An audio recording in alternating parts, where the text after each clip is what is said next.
Hi everyone, welcome to Lecture 8 where we're looking at learning and consumer involvement, as well as memory. Sorry, I forgot that. Okay, the learning objectives that were to understand what's meant by learning. I guess we're all learning in this course, but here we actually look at learning as a change of behaviour as a result of experience, and we'll talk about what we mean by those concepts. Secondly, to examine the process of learning. And there are two major theories that we'll look at here, what we call classical conditioning and also what we call instrumental or operant conditioning, or learning by reward and punishment. How behavioural learning is applied to consumer behaviour. So for things that consumers do quite regularly, for example, buying frequently purchased goods, grocery shopping, learning is actually incredibly important, particularly for low involvement products. This idea of cognitive learning and how it can be applied to marketing as well. So here, this is learning where you don't necessarily experience the event, but you learn by modelling or observation. Explain how consumer memories, which really leads on from what we talked about in the previous lecture about information processing and perception, and how information is retrieved from it. So we want our messages to be learnt and understood and memorised, and so that's why learning and memory are often discussed together. How consumer involvement can have an effect on consumer behaviour. So consumer involvement is a central part of decision making, which we'll look at in a couple of weeks' time. And so involvement is really important because there are basically two types of information processing that occurs, or perception, and there's two types of decision making processes that occur with these two approaches. Okay, so what's learning then? It's shown on this slide as the process by which individuals acquire and purchase and consumption knowledge and experience that they apply for future-related behaviour. So basically, we're talking about behaviour and consumption knowledge here as well, and the experience that they apply to that particular behaviour. So how we learn. Some central aspects of learning are shown in this advertisement here for Adidas.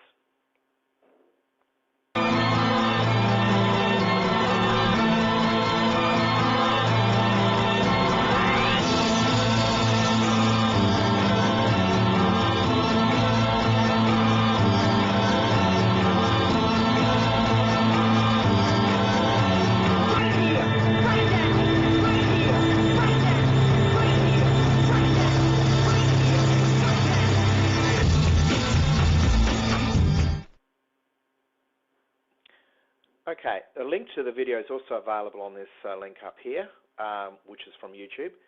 Basically, this is learning in that the brand is being associated now with an activity, which in this case is exercise, or a brand could be associated with fashion. So these are some central aspects of learning, which we'll see on the next slide here. There's a motivation to learn is important. The brand is serving as a cue, which is triggering that desire for action. And also the brand is being linked to outcomes associated with learning, which is perhaps striving. So you can see how learning and motivation intertwine. And this is really shown on this slide here, which talks about the four key aspects of learning. Okay, so firstly, motivation. Hopefully we're all motivated in this subject.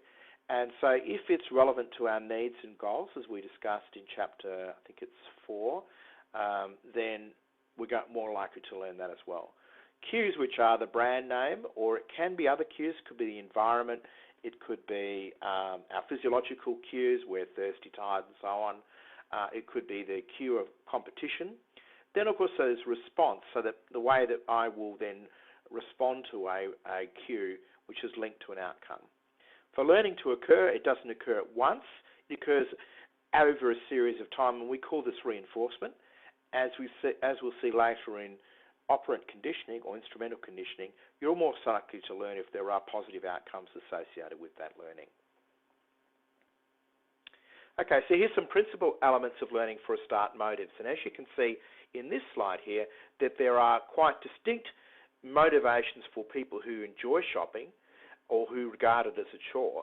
And so the people who enjoy shopping are more likely to learn in one way. They'll see this as a positive experience. People who see it as a chore will learn it another way, because this is a negative experience, and they want to seek to limit that experience. And here are showing some comparisons here as well.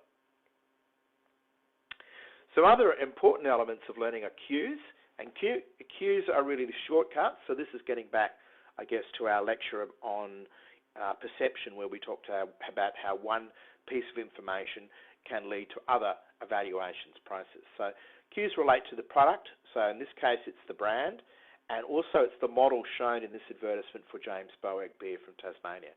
And as we'll see, this is a form of classical conditioning where a favourable outcome, that is getting the attractive lady, is associated with the brand and the product of beer.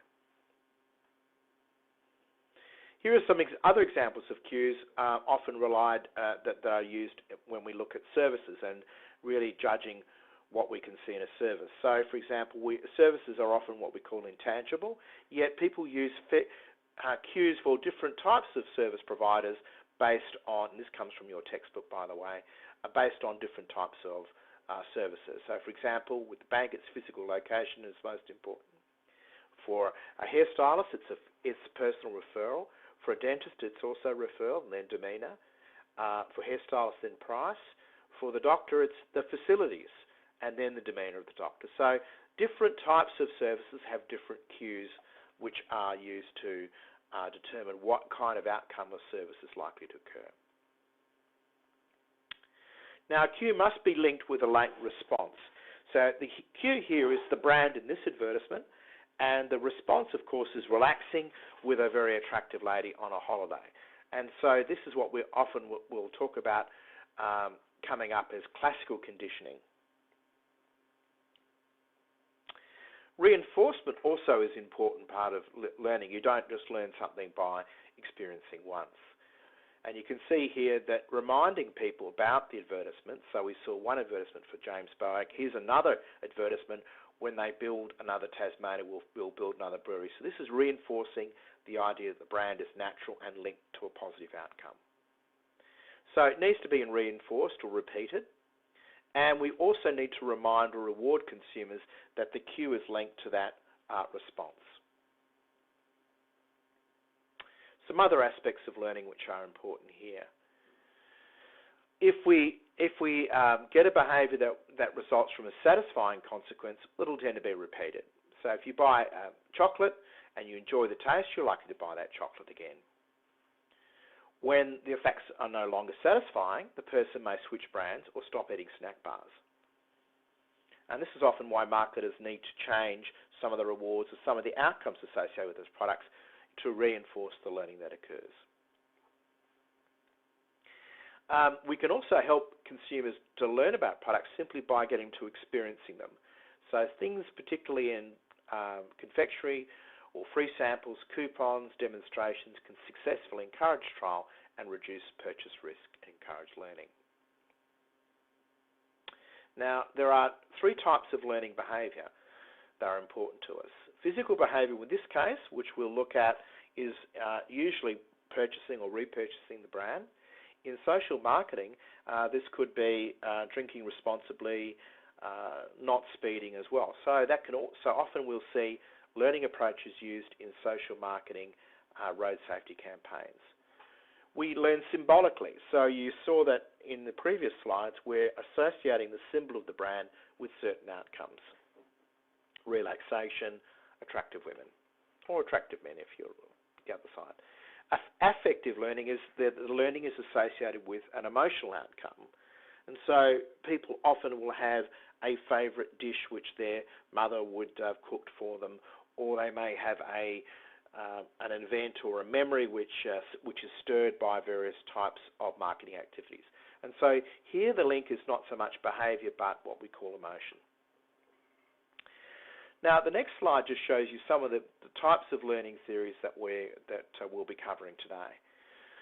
Firstly, we have what's called connectionist theories, which is where we connect a cue with a response or outcome. And there are two types: classical conditioning, where there isn't really a defined reward, but it's simply associated with an outcome of which can be positive or negative.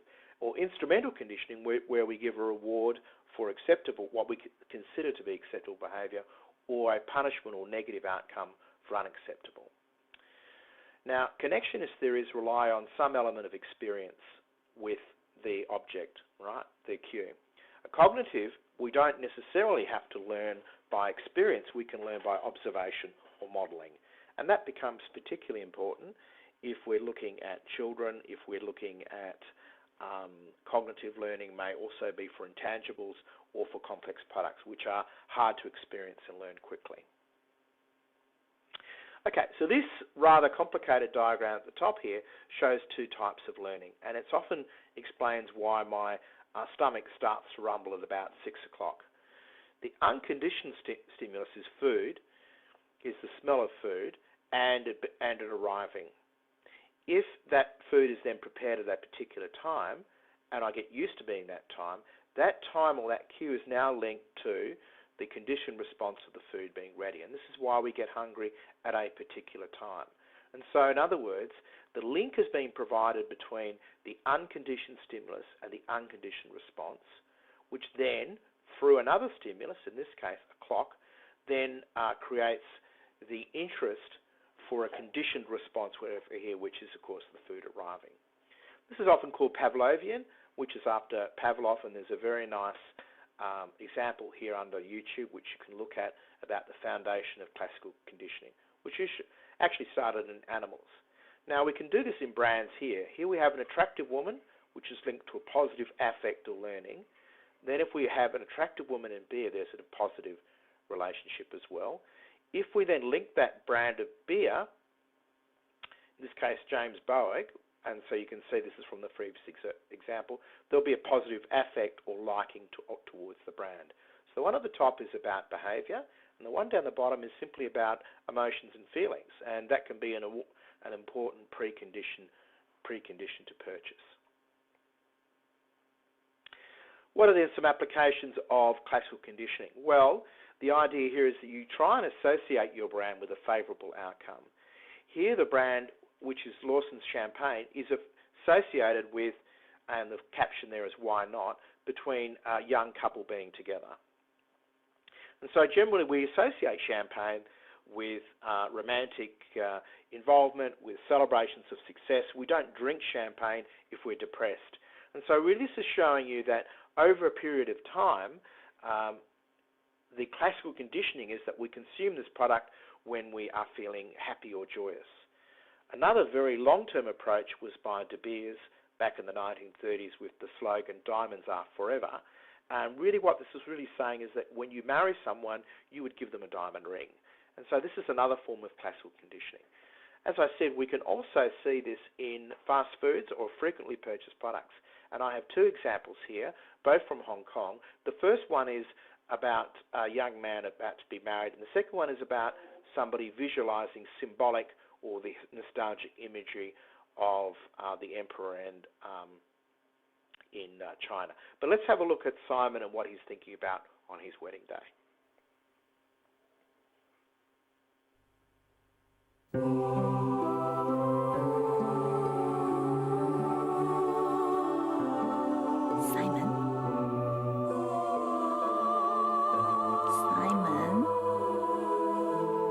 Simon. 我願意。Maggie， 你是否願意與 Simon 結婚？你是否願意敬愛他、安慰他？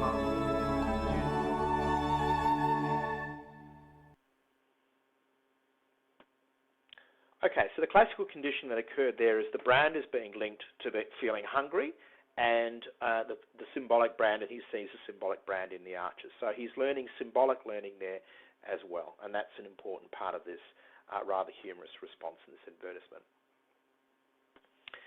Now, the other thing is from one stimulus, we can also generalize through to other things. So the McDonald's can only be associated with the hamburgers, it might be associated with other foods. And this is important for marketers because it explains why you can use what we call brand equity, or how we can leverage off one success of one brand onto another. So, for example, Pavlov, if you have a look at the previous slide, a couple of slides ago, not only would salivate to other sounds if it was conditioned to when they were fed, not just a bell, but it could be a horn, it could be a metronome, anything. So what this is saying is that once you have a favourable outcome associated with a brand or so on, you can have more than one thing associated with it. You can generalise from one brand.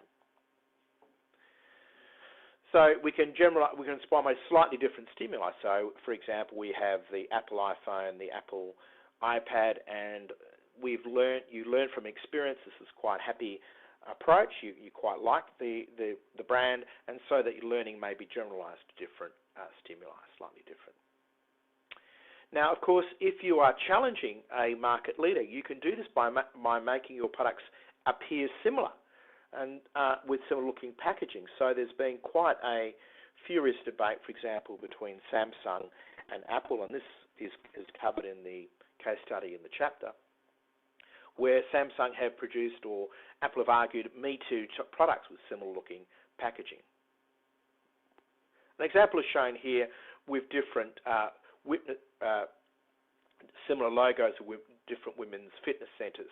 And if you click on these links, you can have a look at how this is used in these two markets here. So we can see here why this is therefore very valuable to marketers and to, I guess, in the fashion industry as well. So, for example, you can capitalise on the ability that favourable brand association from one product to another. For example, Campbell products. So we call this family branding. Or if you already have a great brand, or you are a great brand, you could license that brand out. So, for example, Kylie Minogue perfume, or Toy Story and Alice in Wonderland, and Marvel Comics, as you see in the movie cinemas now.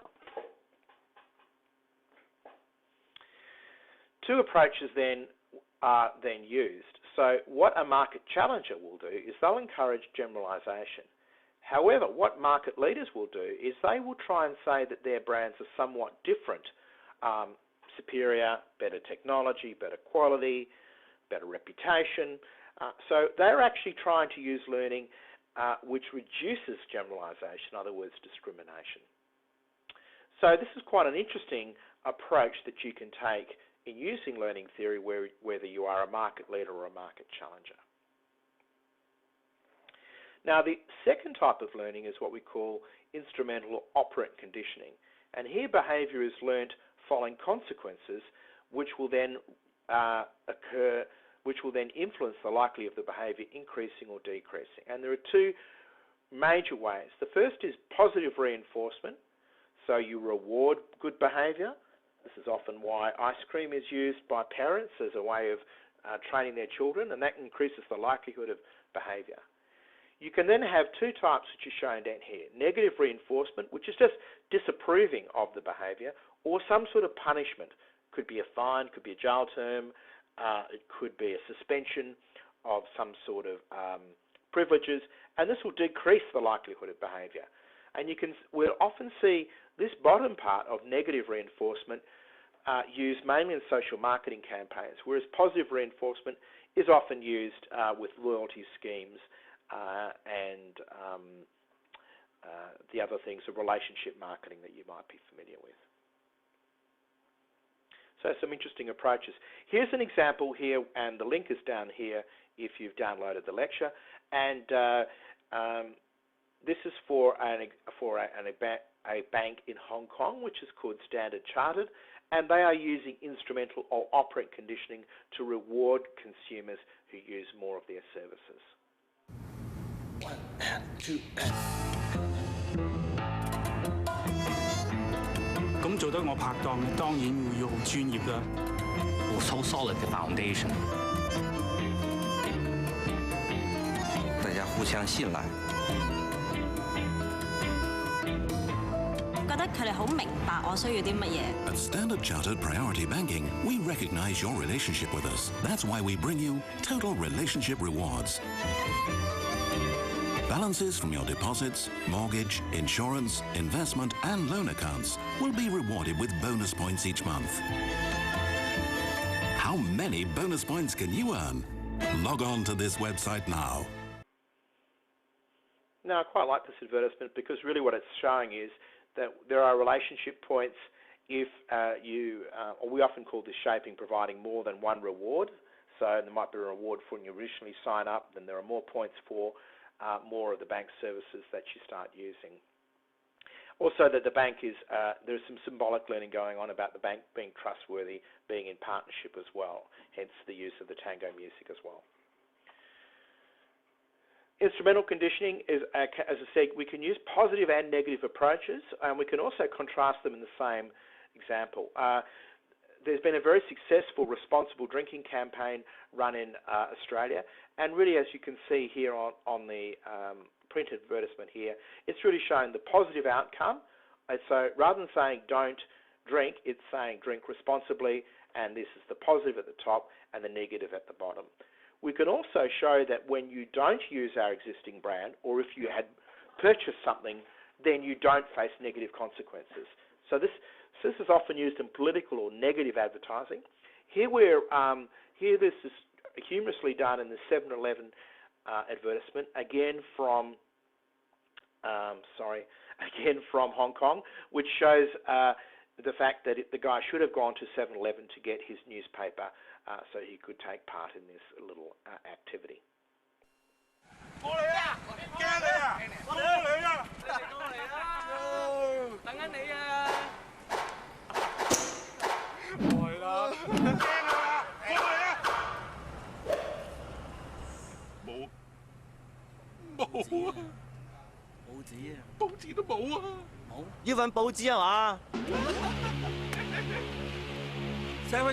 Got it.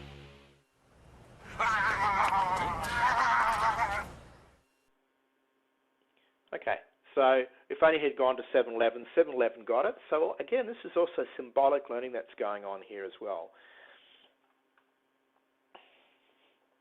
So just to recap, there is positive and negative reinforcement of behaviour, and this is what we call instrumental operant conditioning. Now, we're deliberately doing this. We're offering a positive or negative outcome or associated with it, and that's different to classical conditioning because we're showing, we're rewarding or punishing various types of behaviour. And these two examples are shown down here. They're Head & Shoulders shampoo ad or a binge drinking ad here, which shows the consequences of over-consuming alcohol. So what are then some of the applications? While this is all theoretical, how can we use it? Well, you can see that the role of keeping customers happy or satisfied is really important because reinforcement then leads to brand loyalty, to repeat behaviour. Secondly, relationship marketing becomes important. So putting consumers on mailing lists, offering them rewards, putting them in competitions, and so on. Reinforcement is important as well. You need to remind consumers that they are actually that you reward the behaviour. So the rewards may be continuous, systematic, or random. Random awards, interestingly, are being shown to be quite effective in building long-term loyalty. Lastly, reinforcement can actually occur before the consumer really starts consuming the product. So you might start with a trial, or you might have, for example, a loss leader, very cheap items on sale. So what you're doing is you're offering a reward before the major behaviour change occurs. So there are a series of rewards before a major behaviour occurs, that is that the consumer becomes brand loyal or spends most of their grocery shopping where you are. So shaping is also an important part of the applications of instrumental conditioning. Timing is also important on learning, and consumers may, two approaches.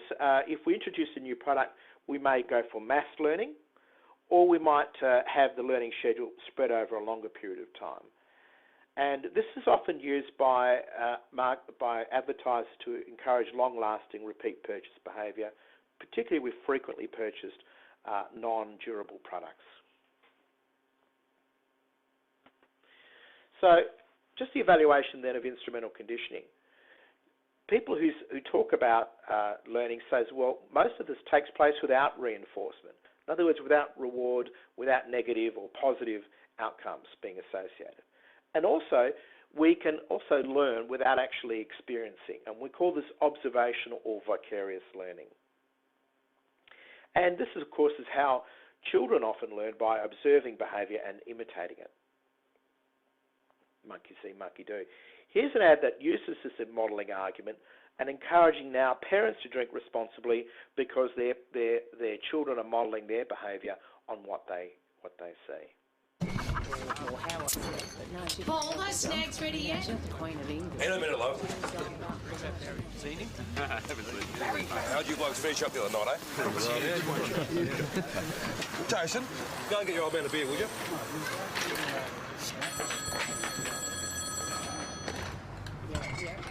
I don't know what I said to her. Jason, are those snacks ready yet? In a minute, love. I heard you blokes finish up the other night. Right. It's huge. Michael, go and get your old man a beer, would you?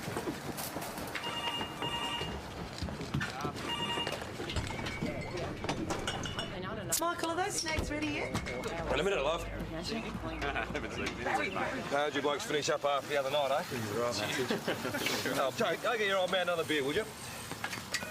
Kids form the attitude to alcohol long before they ever have a drink themselves, from their most important role model, you. Okay.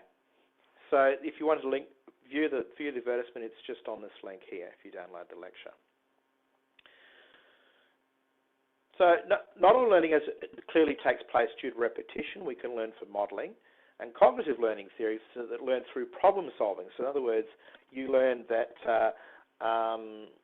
the best way to get rid of the weeds in the garden, or the best way to best wash out powder, or the best headache remedy. And so this is not necessarily occurring through repetition, but simply through problem solving. And this gets us back to the information processing argument about a consumer's ability and the complexity of information that's presented to them. Also, consumers differ, I guess, in the way that they form relationships between what we call images or cues and these differences and their ability to recall information. And so a part of learning, obviously, is memory. This is how memory works, and you can see how we think it works, and you can see how this is linked back to our lecture that we did previously on information processing or perception. There's an input. Information then is rehearsed, so encouraging rehearsal, repetition is incredibly important. The memory is encoded back to what we know, so what is consistent with what we already know.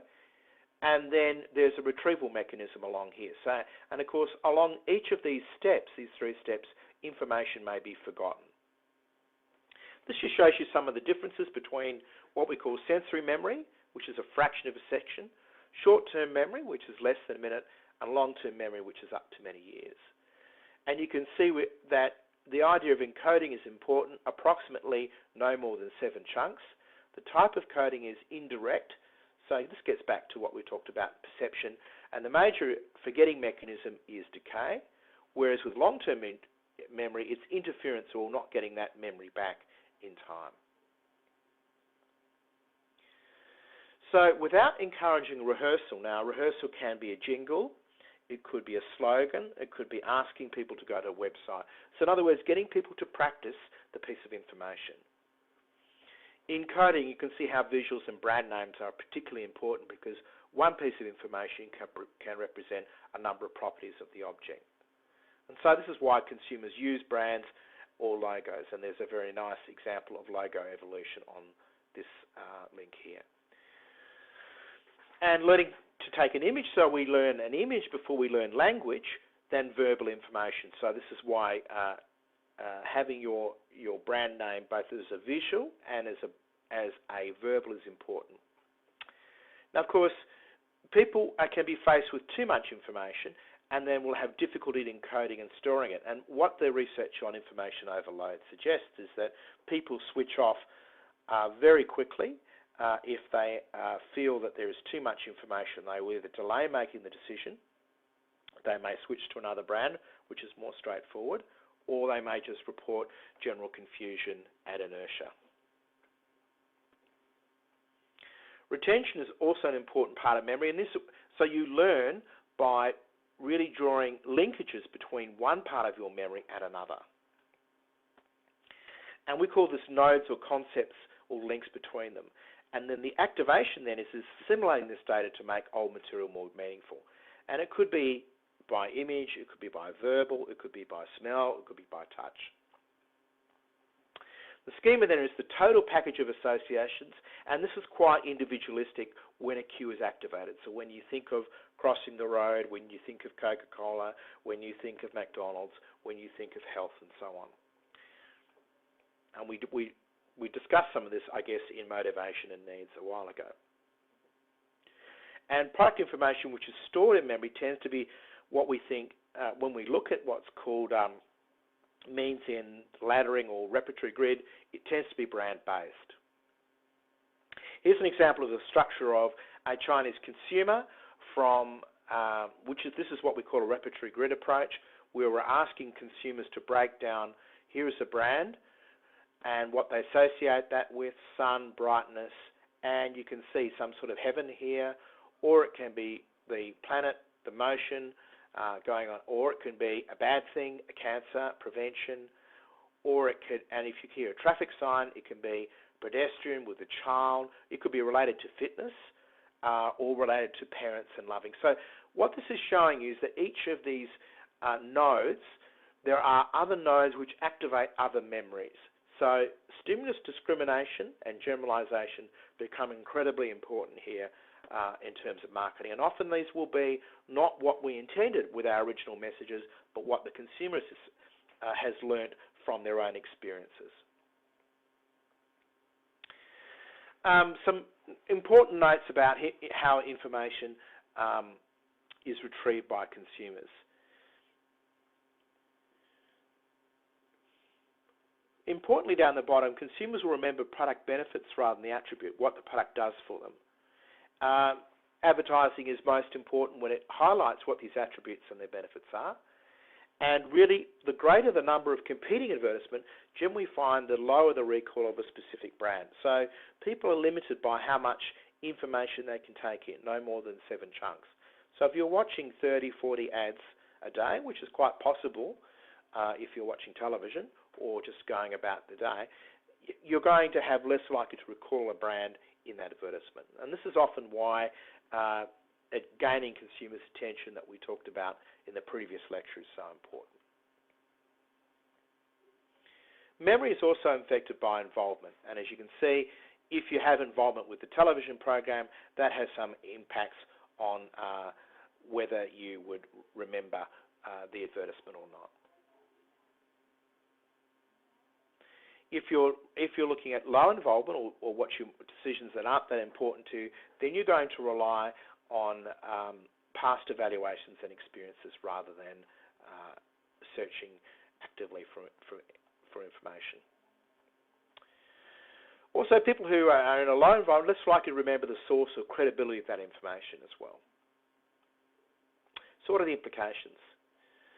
Well, advertising messages with unique aspects are least affected by forgetting because they set up a new node in memory. Middle portions, it's the worst place to have, are easily forgotten. Advertisers should put the important parts at the begin and end of their copy or the advertisement. Any messages that simulate, so a jingle, a slogan, ring this number, go to this website, are more likely to be returned because we're getting consumers to cognitively or behaviourally rehearse or reinforce the association. Time available for processing. So our time and our attention varies over the day, varies over with our mood, or it varies over whether we're on holidays or something. And so, of course, that will influence our advertising and our memory and the things that we can remember. You should chunk information, show the benefits and attributes together with the brand.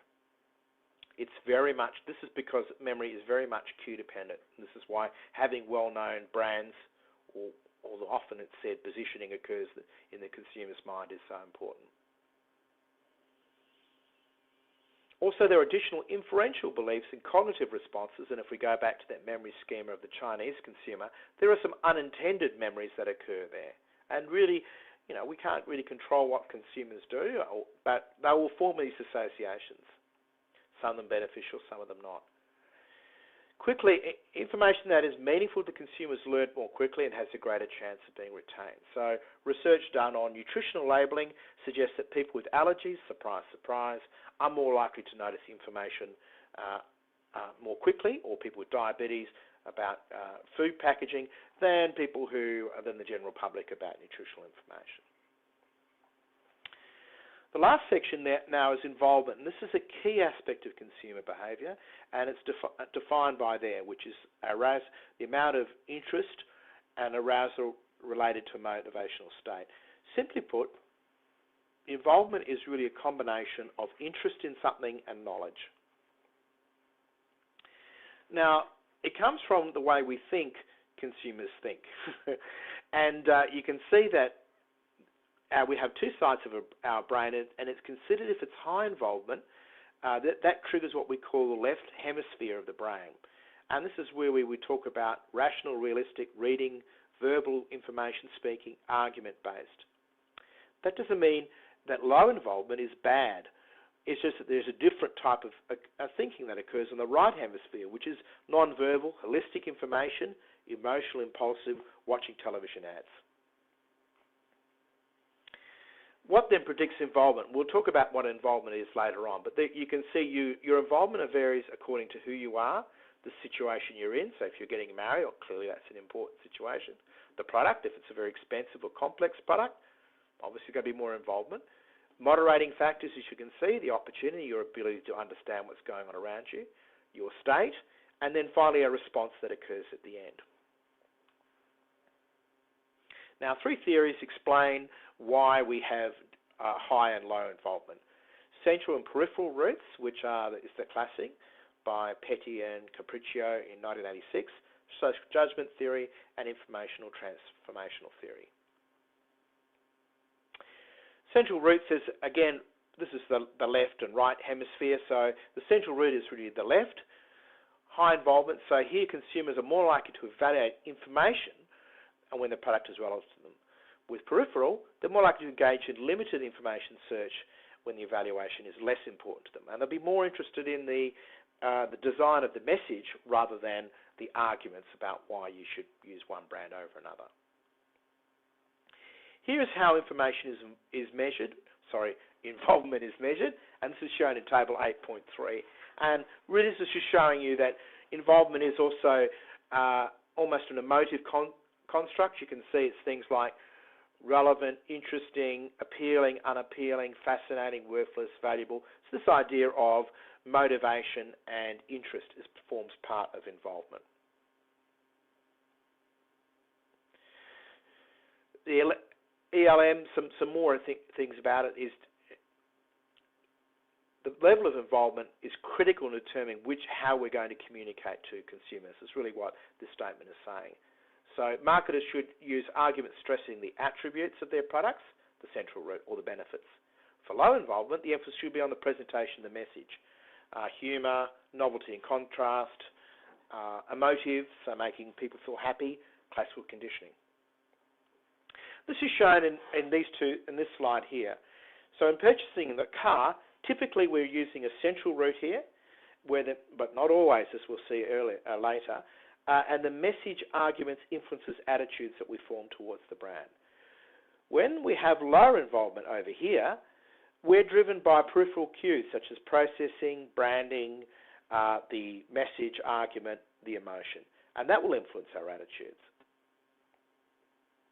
Social judgment theory is a different approach here, and says that, and this is often used when we're looking at, arguments about climate change, political issues, and so on.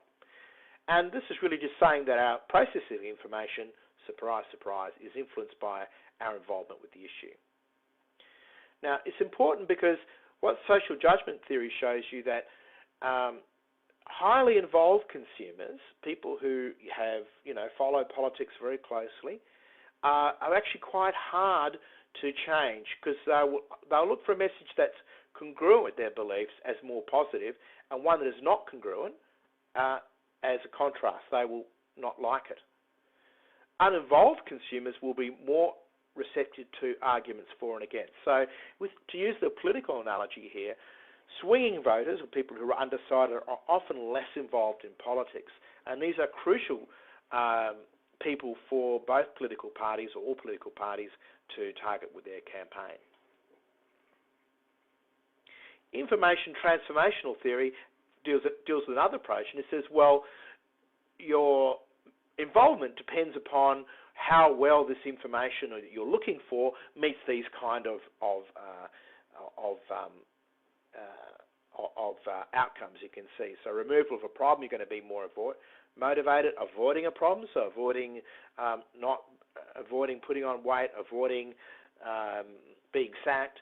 Incomplete satisfaction, not being happy, not sure whether to do something about going to the dentist or not, so we call this a mixed approach avoidance, or just a normal depletion out of stock. So that's information. Transformational suggests that we may be more involved with things that provide interest in terms of sensory gratification. Why do we travel?